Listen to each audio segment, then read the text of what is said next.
So I was just out here looking at installing my RV fridge.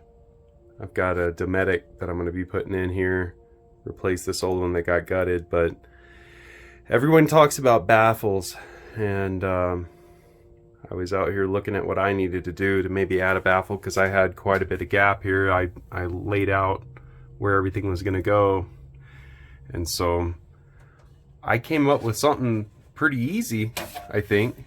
So I found a piece of old duct that kind of crimps together, and I think what I'm going to do, I'm going to put that in there, and I'm going to screw it down to where it's, you know, you could put a screw in on the bottom there, and then kind of lay it down, and then put another screw on the bottom, and make it a spring to where if you have it set to the right height right there, whenever you slide your fridge in, I mean, you're done.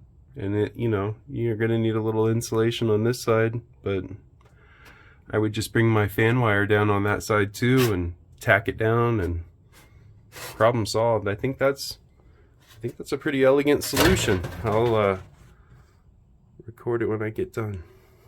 All right, so I got this piece in here with just some screws across the bottom right there, and I've got it below, so I drew the line top and bottom, which is right here, for where my radiator was going to go for the top of my fridge. I've got a small one that's going to go in there, so I've got that all outlined there. I put it right at the bottom so I can baffle it, and then I bent this bottom piece out to be able to allow for some screws to go in.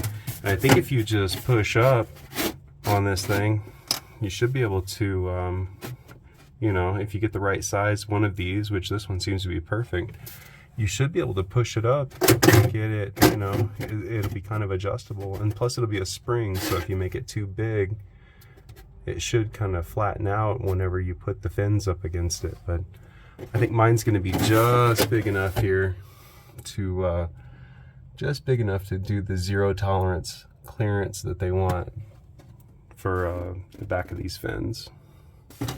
All right, so here we are, got it all the way in with screws on the bottom.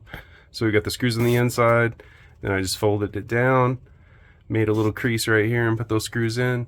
And so like you can see here, it kind of acts like a spring when you push up against it. And so this is the space that my radiator is going to go.